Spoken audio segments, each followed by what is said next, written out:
अस्सलाम वालेकुम। तो आज हम बात करने जा रहे हैं फवाद चौधरी के केस के ऊपर। इस केस की पूरी कहानी आपको बताएंगे कि इनका केस क्या है, ये अगवा हुए हैं या गिरफ्तार हुए हैं, क्या कहानी है आपसे सारी बताएंगे। तो इन्होंने एक ही मीडिया टॉक जिसमें इन्होंने उस मीडिया टॉक के अंदर इन्होंने इलेक्शन कमीशन पाकिस्तान के ख़िलाफ़, उनकी फैमिलीज़ के ख़िलाफ़ बहुत ही नाजेबा बातें की और इन्होंने कहा कि इलेक्शन कमीशन की हैसियत सिर्फ़ और सिर्फ एक मुंशी की सी है। इनको फ़ोन आता है और ये क्लर्क की तरह उसके ऊपर साइन कर देते हैं। और इसके बाद फवाद चौधरी ने इलेक्शन कमीशन के मेंबर्स और जो उनकी फैमिलीज़ थी उनके ऊपर बहुत गलत बातें की।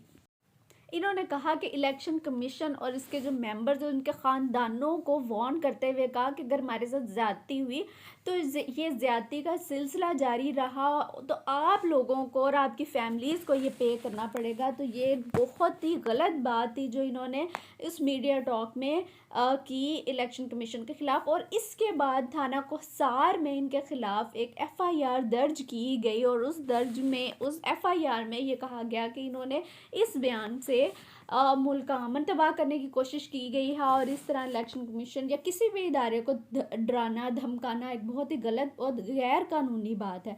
तो इस सब के बाद जो है फवाद चौधरी की इस मीडिया टॉक के बाद जब ये बनी गाला में इमरान खान के साथ थे और जब ये घर गए तो इनके घर लेट नाइट इनको 4 गाड़ियाँ आई और इनको वहाँ से ले गई जो बगैर नंबर प्लेट के गाड़ियाँ थी। पीटीआई वाले कह रहे हैं कि जी ये एक अगवा है, जबकि ये अगवा नहीं है, ये एक उस एफआईआर के बाद इनको गिरफ्तार किया गया था इस तरह सीटीटी के दफ्तर ले जाया गया और फिर अगले दिन इनको लाहौर पुलिस ने इस्लामाबाद पुलिस के हवाले इनको करना था क्योंकि उनका जिस्मानी रिमांड भी मिला था। और लाहौर पुलिस जो थी वो जब इनको लेकर जाने लगी इस्लामाबाद तो फ़ारूक हबीब जैसे कि आप देख सकते हैं उन्होंने कोशिश की इनको रोकने की, लेकिन फिर बाद में खैर वो पुलिस वाले इनको लेकर चले गए और फिर इनका जिस्मानी रिमांड भी लिया गया है। और जब ये एफ8 कचहरी पहुंचे तो वहाँ पे इनको देख सकते हैं सफ़ेद कपड़ा मुंह पे चढ़ाया हुआ, हथकड़ी लगी हुई, इस तरह से इनको जो है लेकर गए थे। तो फवाद चौधरी तो बहुत ही बुरे हालों में नज़र आ रहे थे जो वीडियोज़ और फुटेजेस हमने देखी हैं। तो ये तो थी फवाद चौधरी के केस की अब तक के हालात कि ये केस क्या है, ये अगवा हुए हैं, ये गिरफ़्तार हुए हैं। तो अब पीटीआई की बात करते हैं। पीटीआई बुरी तरह से बुखला गई है। इमरान खान ने जितने भी सियासी खेल चालें चली थी, खेल खेले थे, वो चाहे कोई भी हो, चाहे वो अपोजिशन के ऊपर इल्ज़ाम लगाना हो, चाहे वो किसी असम्बलियाँ तहलील करनी हो, चाहे वो साइफ़र का बयानिया हो, चाहे वो कुछ भी हो, लॉन्ग मार्च हो, वो हर चीज़ जो है वो बुरी तरह फ्लॉप हो गया। इलेक्शन कमीशन के ऊपर भी इन्होंने बात करके देखी लेकिन वो हर चीज़ इनकी फेवर में तो बिल्कुल भी नहीं गई।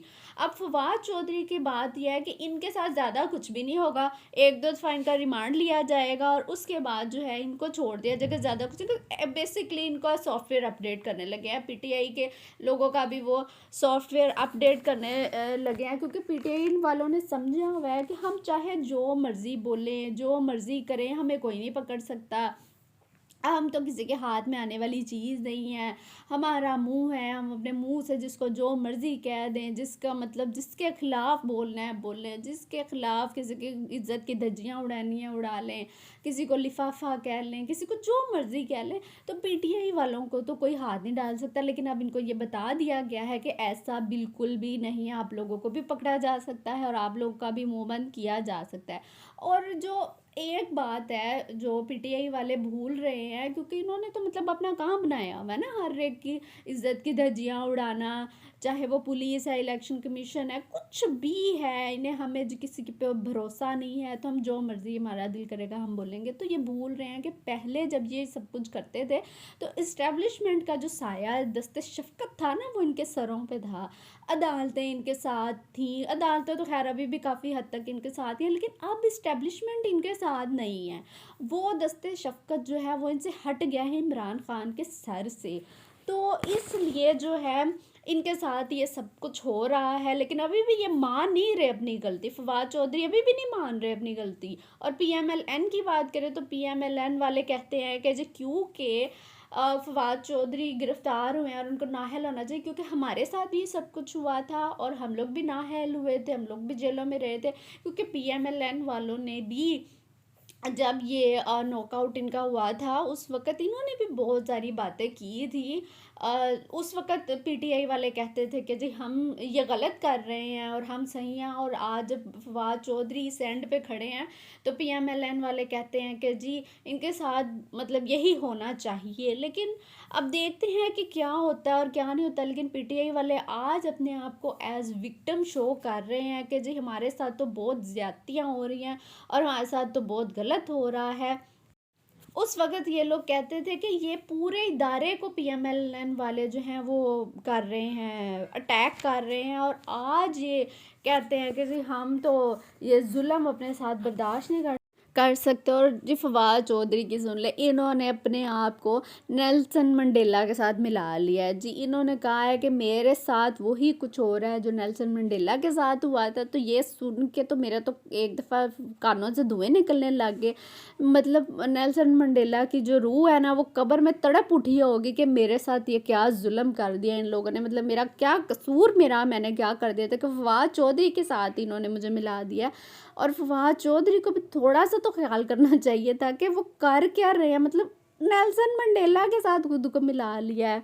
इमरान खान ने भी एक मीडिया टॉक किया और उसमें उन्होंने बातें तो बहुत सारी की, लेकिन फवाद चौधरी को उन्होंने 1 से 2 मिनट से ज़्यादा टाइम नहीं दिया। ज़रूरी नहीं समझा उन्होंने फवाद चौधरी के लिए ज़्यादा बात करनी, लेकिन क्योंकि उनके लिए अपनी ज़ात अहम है। उन्होंने क्या कहा जी मेरे साथ जुल्म हो गया, मेरे साथ ज़्यादती होगी, मेरे ऊपर हमला हो गया, मैं बस।